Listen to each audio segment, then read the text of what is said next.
accept, press 1. To send a voicemail, press 2. Go ahead. Go ahead.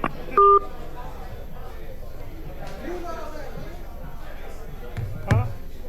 I heard you though. We good. Oh, he said it's coming through on the screen.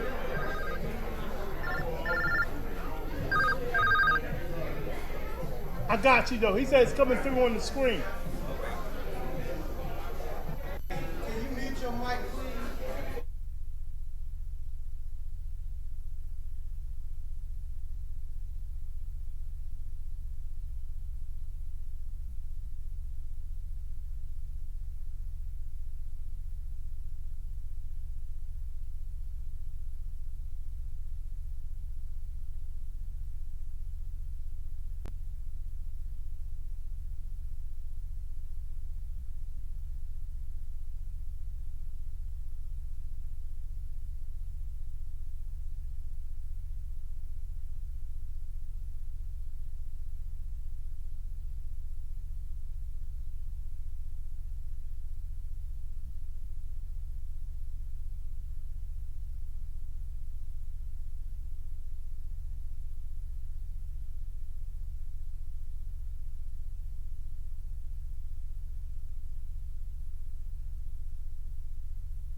Good evening, Baltimore. This is Harry Gray and Coach Sid. This is Changes. Give me the thumbs up when y'all ready to play the music.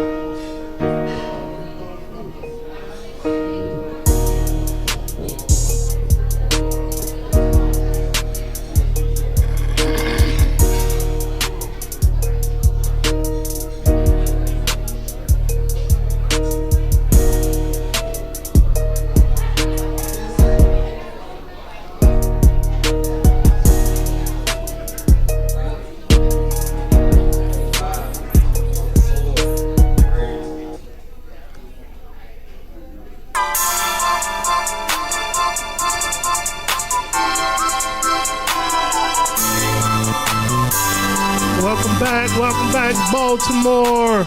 This is episode 16 of Changing Baltimore. I'm your host, Harry Gray. And I'm your co-host, Coach Sid.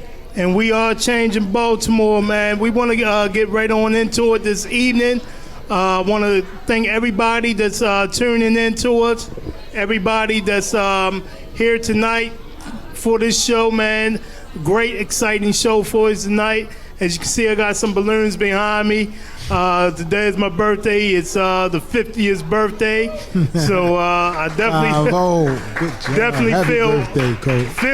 I feel old. Yeah. But I definitely want to thank my family that's sitting over here to my left for the balloons and for the cakes. Thank you guys. Love you guys. You my world. So just want to let you guys know that. Coach said, my friends know I'm not going to tear up. Yeah, don't tear up. So I want to thank everybody. Let's go do a little recap of last week, man. So we're going to get right into it. A couple of football games that we had last week. Some very important scores. I wanted to start off with the first game between Emerson and Douglas. That was kind of a personal game last week, Coach said. And Emerson came on top 66-0. Well, Douglas is kind of reloading and rebuilding, so that was kind of be expected. He kind of told us that when he was on the show last, that they were kind of rebuilding and trying to get things back together. And then he had a lot of transfers, too. So, and then we talked about the transfer thing last week too. So, you know. Yeah. So I think that was real personal.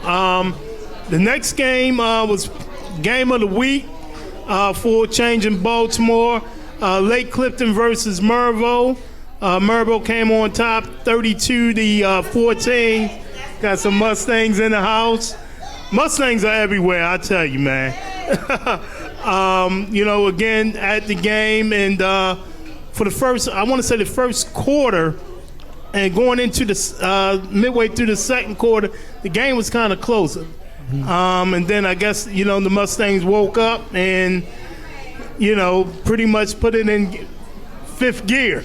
Yeah, I think that the stage was probably a little bit too big for Lake, and then Money has a young team, and Mervo been there before. So that stage is not new to them. So, Lake going up and coming, though. They're going to be all right.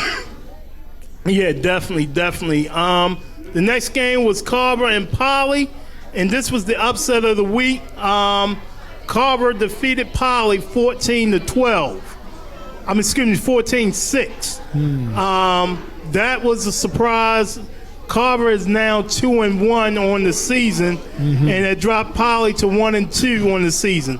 I think that was, a very, very important game for both teams to kind of stay in that playoff round where they can possibly get a home game in that first round of the state playoffs. And then you had City. City, I forgot who they played, but I believe it was Digital Harbor that they played, and they defeated Forest Park. And they defeated Forest Park to go 3-0, which sets up another big contest this week in 3A between them and Mervo. I looked at the state standings actually yesterday, and I saw that Mervo in that 3A, I believe 3A North, they're sitting in the number 1 seed, but those City Knights are right behind them in the number 2 seed. So this is a big game, for both teams this upcoming week as we really, with this 9-game season, are coming down the stretch. Yep, and I think that Mervo 3A, I think that was kind of expected. Being in 4A last year, I mean, handling 4A pretty much, and then kind of dropping down to 3A to be at the top of the heat. That's expected. It's expected. Yeah, and it's going to be some battles because you still have Franklin in there that, and we'll talk about a little later because they have a big matchup this week with Milford. So that's kind of like a rivalry. So it's going to get real testy these last few weeks of the season coming in because you got some real big matchups coming in. So anything else as far as anything Baltimore City football? No, I mean, we at Patterson got a big game with Digital Harbor this week for Patterson's homecoming. That should be pretty big, and it's also for the seating implications. It's kind of big for that. But, we got some great guests tonight. We might want to introduce some of the guests, Coach. What you think? Oh, yeah, definitely. And let me tell you something. It's really exciting when you look at the standings. I was kind of against that losing one game in the regular season. But to get 4 other teams in the playoffs, I think that's pretty good. Because right now, honestly, in Baltimore City, I think you're really looking at, if the playoffs started today, I think we're looking at 4 schools being in the playoffs. That's excluding 1A, because that 1A has nothing but Baltimore City teams in that 1A. So when you're looking at 3A, you're looking at 2A, you're looking at roughly about 3 maybe 4 teams in that. But I think it's kind of good for the kids because they have definitely something to play with because all the teams are not dominating this year. You have very few teams that are undefeated. Yeah, it's a lot of parity in the league. And also, but the City Knights is that's kind of surprising, that 3-0 record. But they well coached over there. But I think they coming through the back door on everybody. They're not sneaking up on nobody. So that's a good thing. One thing about having a young team, those guys, if they stick together, they grow together. So that those young guys tend to grow up. Now they become dogs. Absolutely. And they own the yard. So therefore, you keep them together, it's going to definitely come. And I think those young teams a couple of years ago, they're now older. Yeah. Some teams took their lumps. Now they're ready to give the lumps. So definitely, man, like I said, football in the area is really, really starting to explode right now. I agree. And again, it's a lot of parity in the league, and there's nobody just really grabbing the bull by the horns except maybe like Mervo. But again, that's kind of be expected with them, in that 4A, and they retained a lot of great players from last year, so that's kind of expected. But outside of that, it's a lot of parity in the league. Yeah, and in other news, and we're going to try to touch on this a little more in our next segment, the mayor talked about 700 jobs coming to Baltimore City. And as Baltimoreans, you have mixed emotions about it. You have some that says that's great, but then you have others that's sitting back and saying, hey, what type of jobs are they? We don't like the jobs that's being offered. Jobs are jobs. If we keep saying that we need them, trust and believe me, if it's employment and you can bring some extra income or income into your household, definitely we need to take advantage of that. Said. Well, yeah, I agree. But I agree. And what was the question? I'm sorry. I'm lost, man. Said was sitting there daydreaming, but talked about the jobs. Talk about the jobs that Mayor Young pretty much announced this week, 700 jobs in Baltimore. Yeah, absolutely. Jobs. We need jobs. So 700, absolutely. So what jobs are they? I didn't read that, but it's certain jobs that I think they are going to expand on.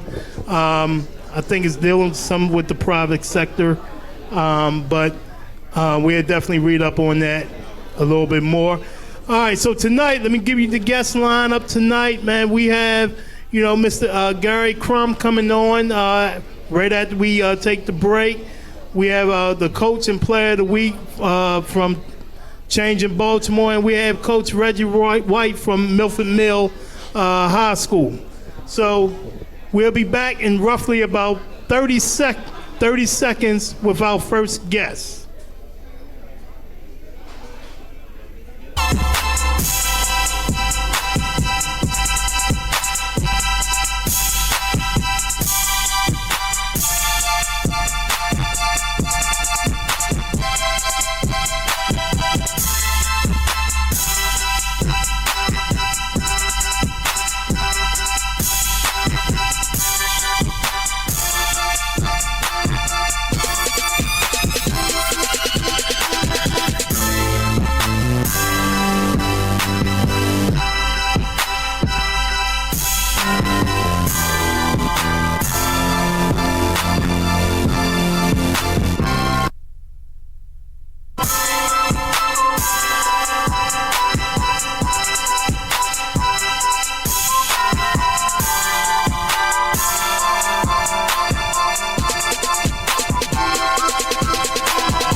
Welcome back, Baltimore. Changing Baltimore, sponsored by Moe's Famous Seafood, Pulaski Highway, Tone Drone LLC, and Brainstream Media. Our first guest tonight is a gentleman that I met on Facebook, had a lot of important things to say, and I definitely wanted to have him on the show so he can pretty much talk to you guys about what he wants to do and how he wants to change Baltimore. I want to introduce our first guest, Mr. Gary Crum. Well, thank you for having me on. I think this is a great show, and I'm happy to be here. Thank you. Let me tell you, there's a couple of things that, Mr. Crum, you're doing. Real estate agent? Yes, I was actually property manager. I went to school for real estate. So I was fortunate enough to get a job in the community and help over 100 residents get housing in my community. Gotcha. And he's also running for the 12th district, which is the Oliver and Johnson Square community. Yeah, the 12th district is the Hopkins area, Johns Hopkins, Broadway East, Johnson Square, Oliver,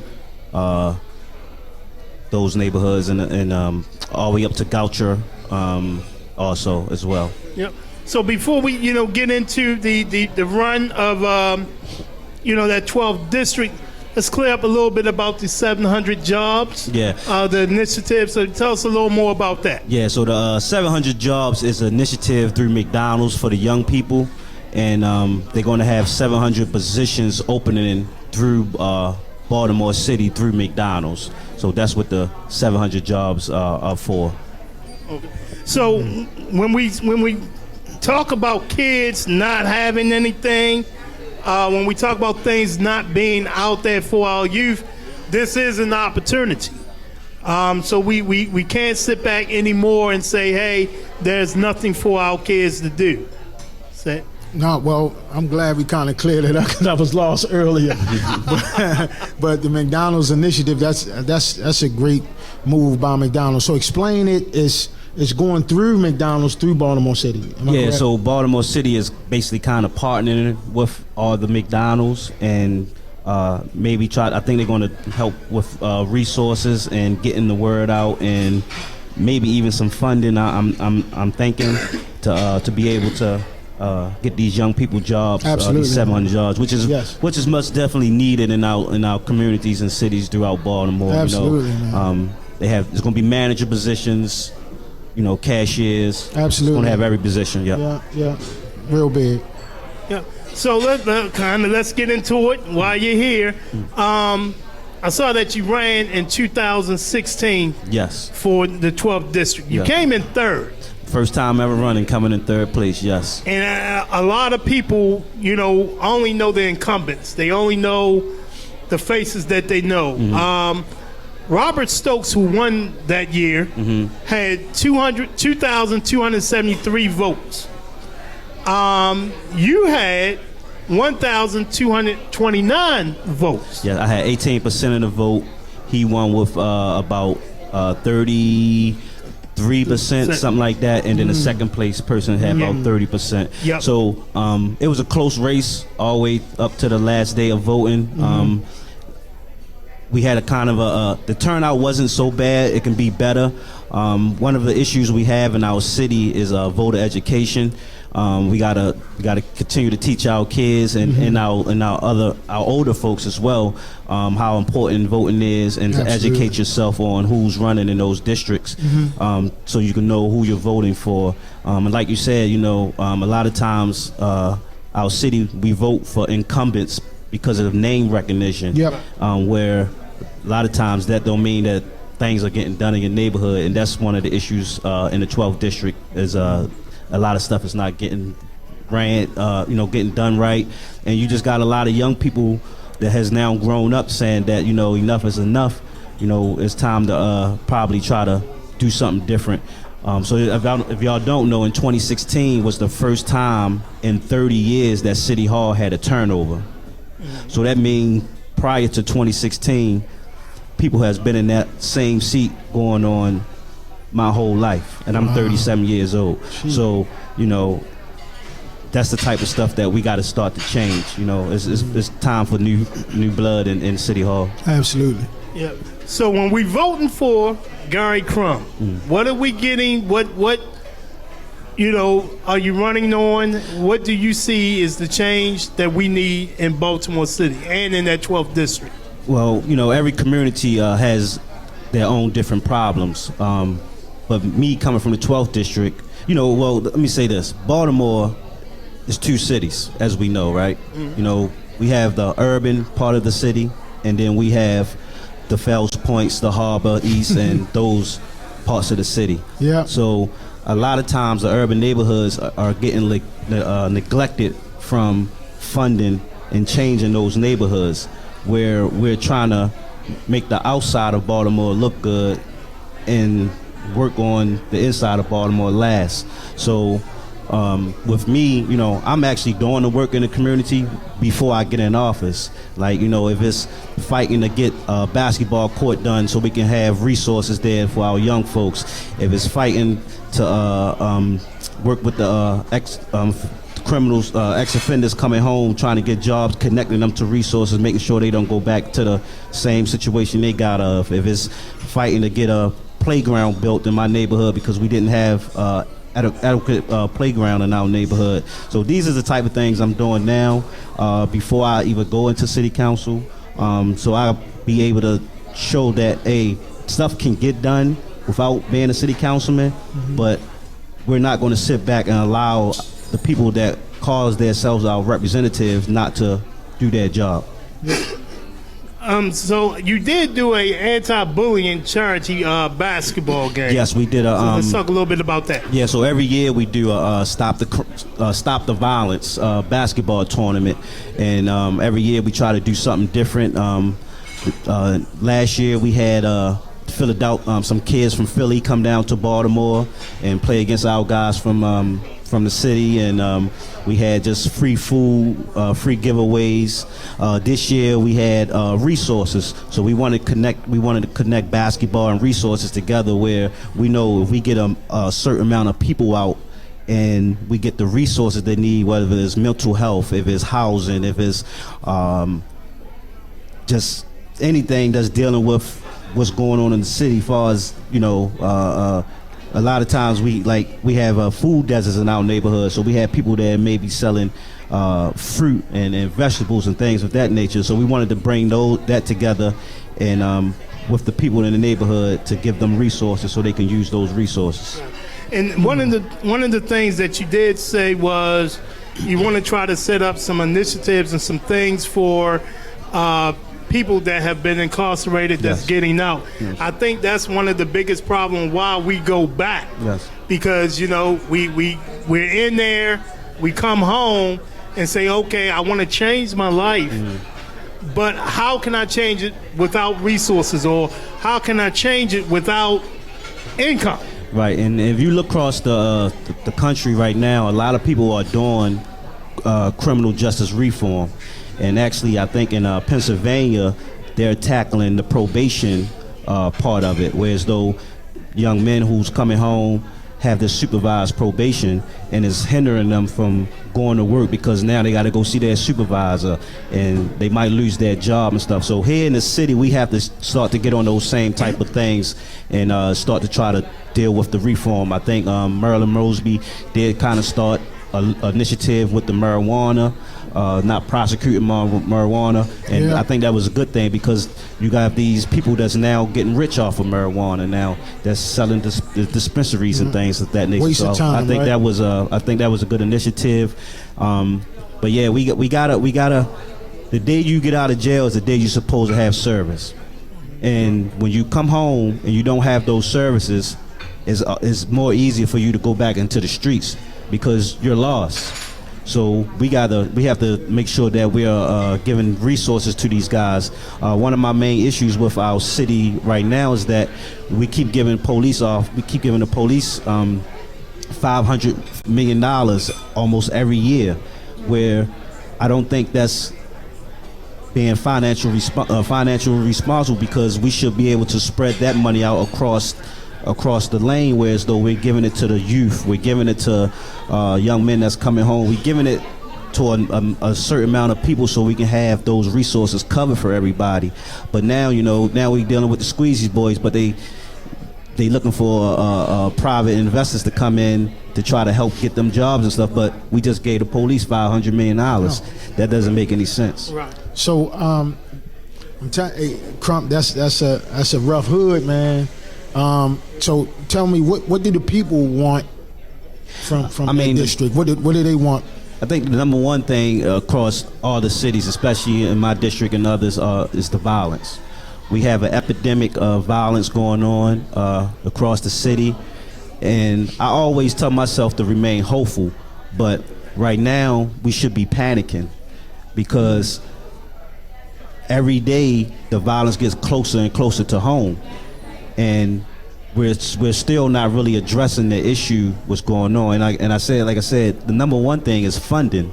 We gotta have funding to address these issues in our city as far as violence. And I think the city kind of attacks our issues like you will a doctor will attack an illness. Mm-hmm. We never sit back and say, here's the cure, because again, doctors won't get paid. Mm-hmm. And I think this is what's happening now with our city. Oh, you know what? We have a plan, but it's always to curb what's going on in our city, instead of saying, hey, you know what? This is the direct approach that we need to cut it out. Right. So if you ever looked at our cities since 2016, since, let's say, Freddie Gray, everything our city has been doing has been reactive. It hasn't been proactive. Absolutely. Same thing with the with the gun task force. We've been talking about those guys for the last 20 years before anything happened. If somebody would have listened to the people who have been proactive, maybe they could have stopped some of the madness that they was going around doing. So we have to start being more proactive in our communities and stop reacting to everything. Exactly. So with the violence, what I'm saying is that, okay, we have these areas where this violence is continuing to happen. That let's find who the young men and who the people are in that community, and let's give them funding and resources for that community, so we can probably either slow down the violence in that neighborhood or stop it, because all the violence that's going on is not, I'm gonna say, it's not senseless. I mean, there's some issues going on in a lot of communities, but if we get the funding to fight it, I believe we can stop it. But it takes money. It takes money. Yep. All right. Thank you, Mr. Crum, for coming on. If you have any questions, comments, our number is 410-417-7067. Come on, call on in, or, we are here live. You can go ahead and text your comments in. So again, Mr. Crum, thank you so much for joining our show.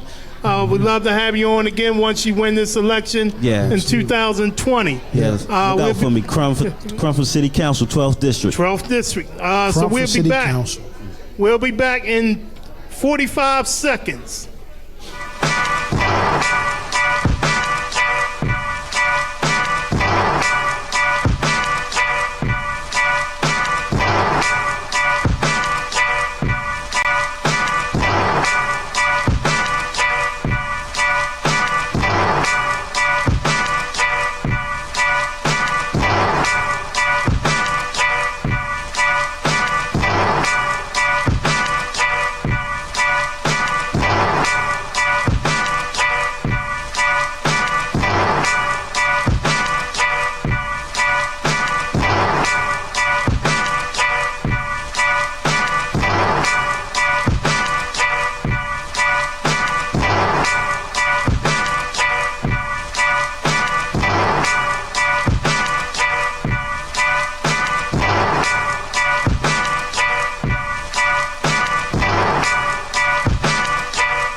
Welcome back, Baltimore. Welcome back.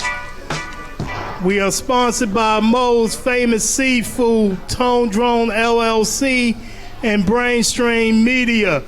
This is episode 16 of Changing Baltimore. I'm your host, Harry Gray. And your co-host, Coach Said. And we're trying to change Baltimore, man. One of the things that we love to do, man, is bring people on that have made positive impacts in Baltimore, that want to make positive impacts in Baltimore. So if you have a business, any type of corporation, you want to sponsor the show, just give us a call, 410-417-7067. I almost forgot our phone number.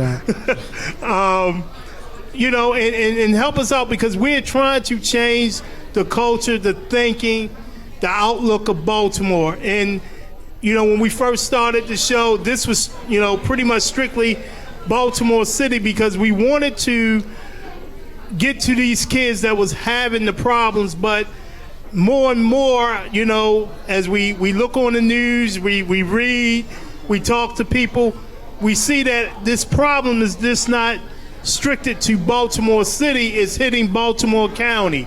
It's hitting Carroll County. And this past week it hit Frederick County.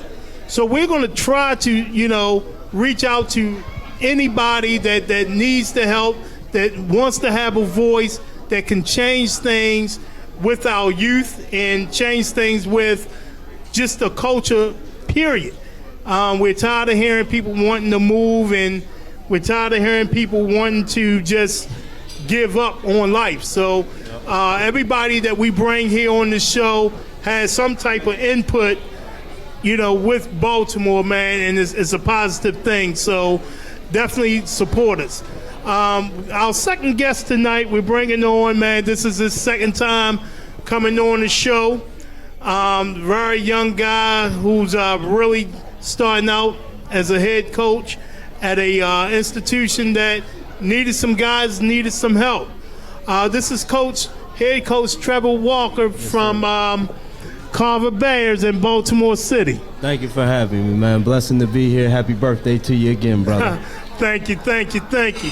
Coach, you guys are telling me you really are doing your thing this year. You're 2-1. Yes, indeed. You let one get away from you week 1 against Lake. We sure enough did. 4 times we let it get away from us. 4 times. 4 fumbles. Yep.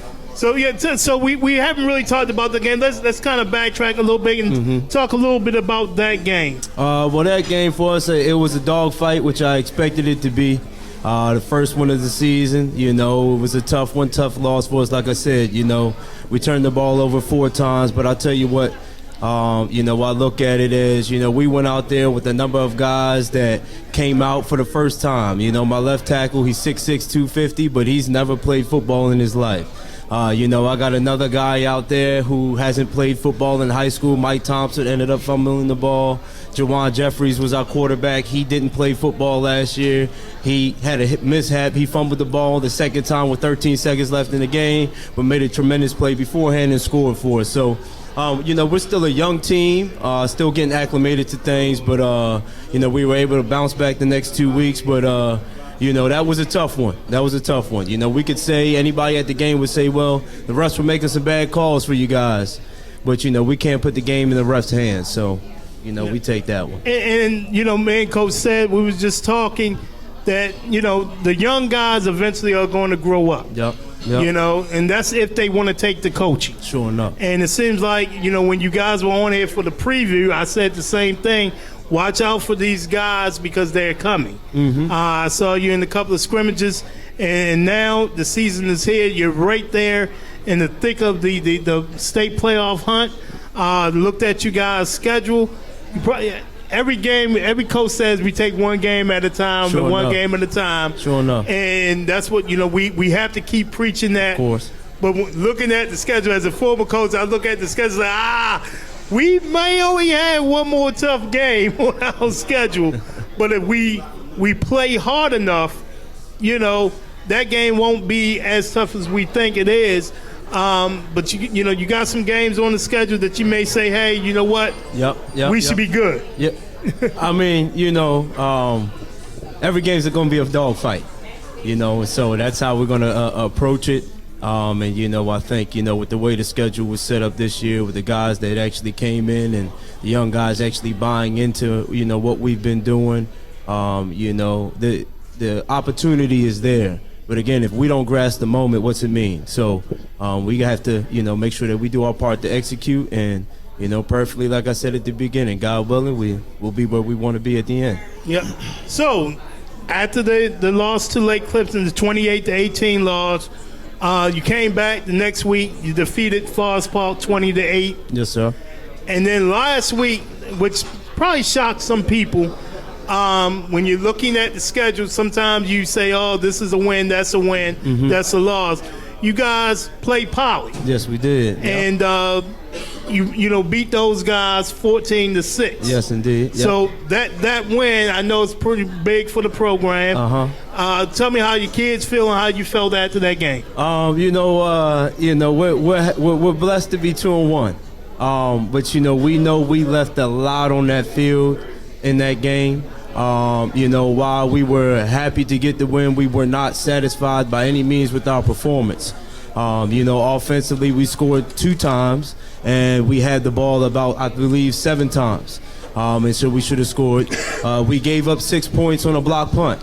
So, we gave up points, and that's something that, we try and pride ourselves in defensively, is not giving up points. And so, we'll take the win because those aren't easy to come by. As we always say, this is a game of football. You never know how this thing can turn, but we felt like we could have done better, and Coach O'Neal is doing a great job with those guys over there. I know we played a true freshman quarterback as well, so he was a young guy, and so some would say that could have played to our advantage as well. But just like we're doing, he's trying to do the same thing over there. So it was a good game. Yeah. So with that win and being 2-1, Changing Baltimore has not turned his back on you guys. Changing Baltimore is, pretty much watching you. So we have put you as Changing Baltimore Coach of the Week. Thank you so much, from Carver Vocational Technical High School. I appreciate that, Coach man. Trevor Walker. Thank you, brother. Thank you, man. Thank you. Appreciate you. Thank you. Hey, I got to shout out my two guys here, my two dogs, Elvando Thomas and Tyon Moore, man. Those are my two dogs right there. Yep. Make it happen. Appreciate it. Yeah, man. So, again, we're up and coming program. We're trying, like I say, expand, but I think it means a lot to us. It means a lot to you guys that we are recognizing the good work that everybody is doing here in Baltimore, Sure man. enough, man. We also have, he's not here yet, but we also wanted to announce, Jose, can you give me that, please? Last week's Player of the Week from Dunbar High School, quarterback Tyreek Sykes. He had 3 touchdown passes, passed for close to 200 yards in their 36-6 victory over Reginald F. Lords. So, Tyreek, we definitely have your certificate right here. Changing Baltimore Player of the Week, man. So I'm hoping the players also really appreciate what we're trying to do for them also. Yes, I know the coaches appreciate it. Sure enough, man. This is a blessing, man. What you guys are doing is exactly what the city needs, bringing it to a positive light, man. So, God bless the both of you. And, like I said, man, as long as we keep God involved, we're going to be good. So I appreciate y'all for what y'all do, man. All right, thank you, man. Just keep it up. So this week, who you guys have this week coming up? So this week coming up, we're playing Nav, so we've been preparing for them. Looking forward to another decent game. And then after them, we have Reginald Lewis. So, we're looking forward to, trying to perform our best. All right, so thank you so much, No Coach, problem, man. Appreciate you. coming on for the second time. Love to have you guys on again, man. enough. Whether it's Coach of the Week again, Yes, sir. Coach of the Year, Player of the Week. We definitely want to have you on. Thank you, for supporting our program, you and the Carver Bears. Thank you so much. Hey, right. go Bears. Go ahead. Appreciate you, man. Thank Thank you, brother. We'll be back with our next segment.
Welcome back, Baltimore, Changing Baltimore. Again, I'm your host, Harry Gray, Co-host Coach Said. and we are Changing Baltimore. We'd like to introduce one of the phenomenal coaches and people in the Baltimore metro area, head coach of the Milford Mill Millers, Coach Reggie White. Hey, man, Harry. Harry said, thank y'all for having me, man. Coach Thank Reg. Hey, you know you're the first guest from the county, so you feel y'all. good. I feel special. I feel special. Yeah, it's been all Baltimore City, man. Ain't nothing wrong with that. And again, what I said was, hey, we're going to look out, for Baltimore City because that's where the problems were coming from when we first started the show. And then we kind of thought and said, wait a minute, we got a lot of Baltimore City kids that live in Baltimore County. So why not go ahead and have our neighbors come on because they deal with the same type of kids that we deal with here in the city. Agreed. So, Agreed. So we said, hey, let's pick up the phone, let's call and get some guys on board, man, that definitely can give another outlook of what's going on. And I'm glad that you're here. Man, thank y'all for having me, man. I'm excited about absolutely. this. This is great that y'all established this and celebrate in Baltimore City. Sometimes our news reporters and sometimes our local paper doesn't do enough, and you guys created an outlet that can create some excitement about what we're doing instead of seeing negative all the time. So This is awesome. Proud of you guys and congratulations, man. Much success.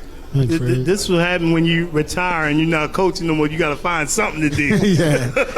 Either that or we be in trouble doing something. But again, thank you so much. Let's talk about Milford Mill Millers. Let's talk about them, man. I know about that. I know about them a little bit. Again, just doing a little stats, man. Just coming off of. We're going to go back a couple of more years, man, to 2016, because you guys have been very consistent. You've been quiet. And I think, in the county, everybody knows about Milford Mill, there's talk.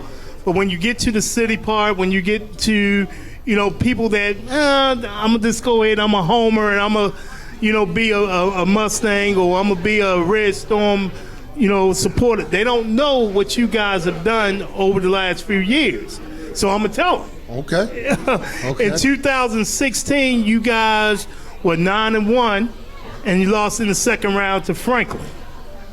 I know that hurt. You said that. You said that name earlier. Okay.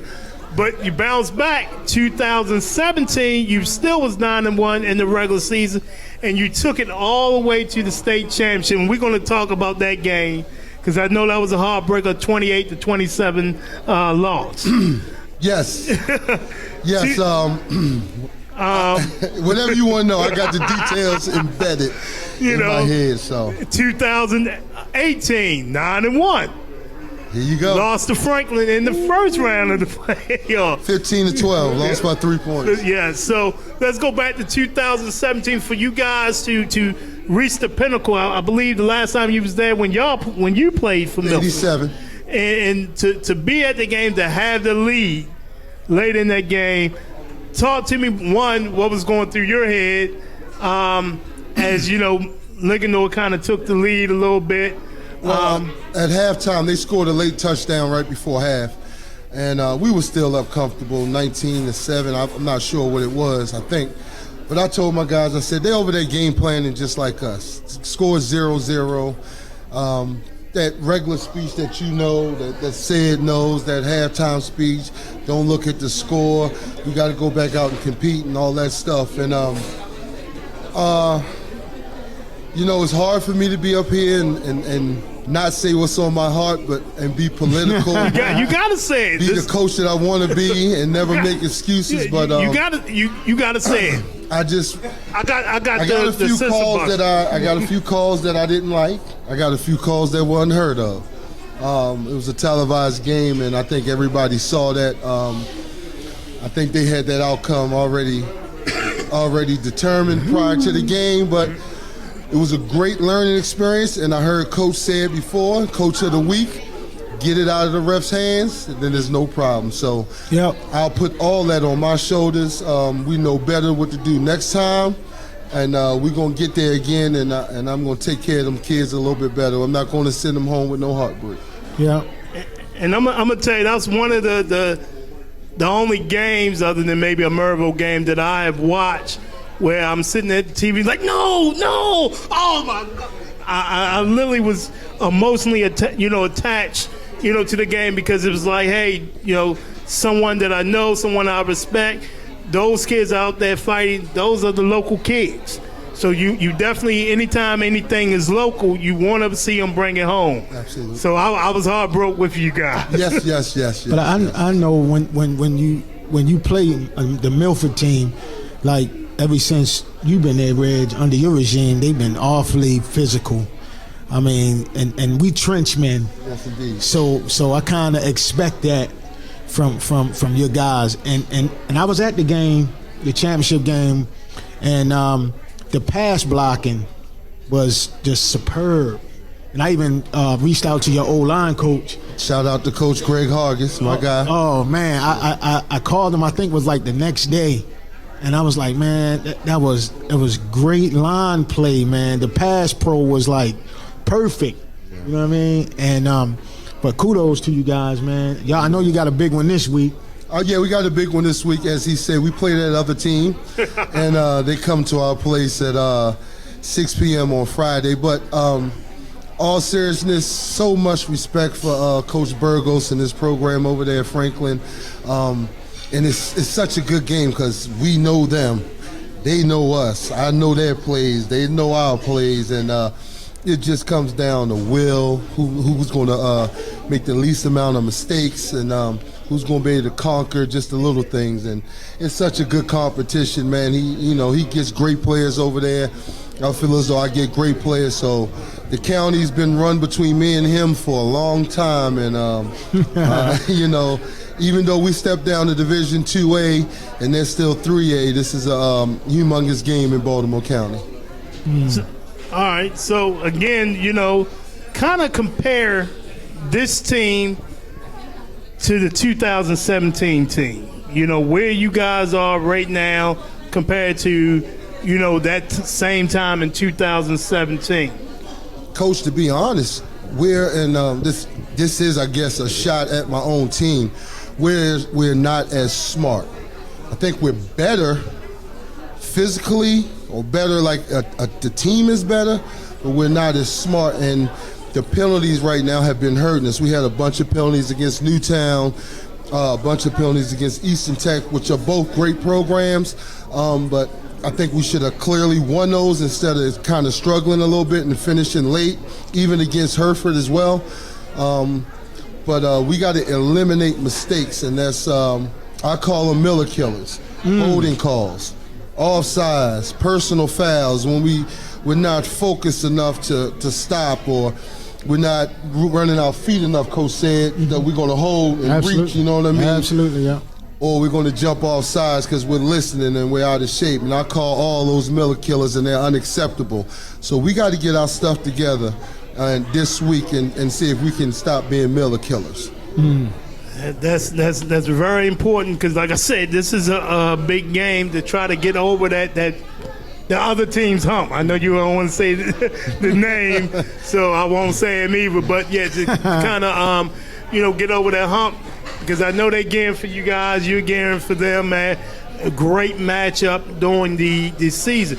Now, what are a couple of the other teams in the county that are strong that you guys may face, or that's in the other division in the county? Well, out of the 2A, you still got a strong Overly. You got a strong Owings Mills, who's not, I'm not going to say coming out of nowhere, but they resurrected their program over there. Rollins over at Overly. Then always, Parkville, even though they're 4A, I've been hearing a lot of good things about Parkville this year. So I haven't watched much film other than 2A, 1A teams because I don't have to play them anymore. So, but I'm hearing murmurs about Parkville being a very good team, and I know Perry Hall's down with the change of coaches. A lot of these young coaches don't understand, and I'll tell you, Reggie White went 1-9 his first year. So Reggie White could have been out the door. It couldn't have been this Reggie White sitting here. I went 1-9. So for you young coaches, man, you have to build. You got to establish a great staff, man. Hell, I got the greatest staff, man. Yep. I left practice early to be down here, and we're not going to miss a beat. That's it. Because I got a great staff. Greg Trogdon, my associate head coach, who runs my offense, and Byron Jones, who's my DC. Those guys are great. So, like I said, you just got to be patient. You got to build a staff, and then build your team, man, and you'll be fine. You'll be fine. Yep. So, one daddy question. In April. I think the draft still is in April, correct? Something like that. Yeah. We were around the same timeline. Junior, was sitting by the phone, and all of a sudden the New York Giants called. What was that moment like? So for any parent, any ball player, describe that moment, because, you went through it. You went through it yourself, and, playing for the Chargers and the Patriots. Now your son goes through it, so definitely tell us about that. Say, I'm 6'5", 400 pounds. Man, I was crying like a baby, man. I bet, man. Man, Harry, that thing is indescribable. Anybody out there with kids know, we have kids, but my kid of my own. Right. I just wanted him to get that experience. He had worked so hard. He trained so hard, and he didn't even get drafted, but when that call came from the general manager and the head coach, and we sat there and I could hear him talking on the phone, and we accepted that deal and all that stuff, man, it's like my heart just, everything just, like I say, I always tell people right now, I'm one of the most blessed people on this earth. I got my youngest son in his second year of college at Gannon. My oldest boy plays for the Giants. I've been married 25 years. I'm coaching my dream job. I'm blessed. What can I say? Blessed, man. And I'm going to tell you why you're blessed, and this will be the last thing. You do something that a lot of coaches don't do. You guys go out and feed the homeless. Absolutely. And you've been doing it for years. I've been saying it. And sometimes I say, you know what? I'm going to get out there with them. Now I look at the temperature and be like, it's kind of cold. I said, but I'm there in spirit with them. But when is the next time that you guys are actually doing something like that, so we can actually try to join in and kind of even, announce it to people? Yeah, well, shout out to 100 for 100. It was a group of guys who started out by having some happy hour times, and then we said we could just do so much better. Right. And we started out with having $100 feeding 100 people, and it just grew into this 501c3 thing, 100 for 100, and we go out the last Saturday of each month, so we're going out this Saturday. So we'll take care of this Saturday. We'll be down there at Cold Blue, and We'll feed the homeless. We'll feed over 200 people. So shout out to them, man. And it's just like it was something that we were sitting there thinking like we can do something. We can do something just to help so many more people. And this just grew.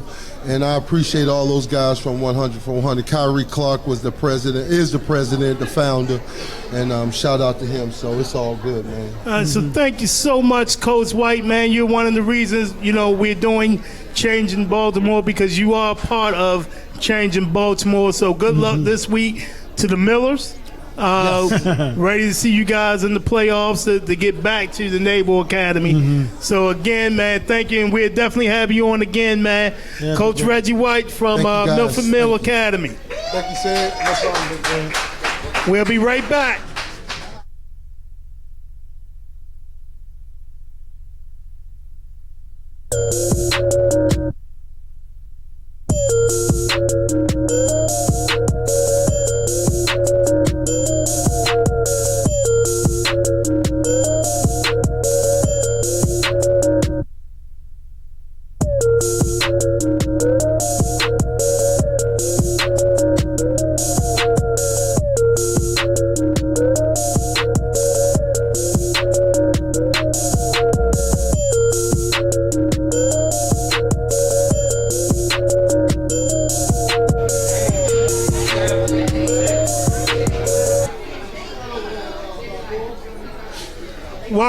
Welcome back, Baltimore. This is the last segment for tonight, Changing Baltimore. I wanted to bring young man, that I watched week 1, and I read about the other day in the Sun papers. This is changing Baltimore, player of the week, Mr. Tyreek Sykes. How you doing? Thank you. So we're going to talk a little bit. Again, as I had said just a little bit earlier, you had 3 touchdown passes, close to 200 yards passing in the 36-6 victory over Reginald F. Lewis. You were playing wide receiver earlier in the year, and then you switched over to quarterback a little bit in the Mervo game. Tell me a little bit about that switch. Well, we had people transferring in and out, and it kind of messed our rotation up with other players and stuff. So it caused me to step up and help my team. So I was willing to do that to help my team. Right. So is this your first year on varsity? Yes, sir, it is. Okay, so that means you beat me last year on JV, right? Yeah. Okay, no, you gotta go now. 2 years in a row. Oh man, yeah, you got to go now, man. But I mean, tell me, man. I mean, you came from a good youth program, the Hamilton Tigers. Yeah. Coach Kev, Coach Rev, and those guys. Now, Coach Fuller. Shout out to Coach Fuller. Yes. The O-line guy. And then now, you're at Dunbar. You done won 2 straight JV championship games. Right now, you're on the varsity. You're the guy right now. So you're the future. How does it feel? Is it a lot of pressure on your back right now, or you good? It's surely pressure, but I know that my guys got me and I got my guys. Hey, that's it. I'm telling you, you got some great coaches there, man. You got a good line. I know you got a lot of senior leadership there. So it's really no pressure, even when we get to the state playoffs, man. Any shout-outs you want to give to your family? You got a great fan base here tonight. Yeah. Shout out your fan base.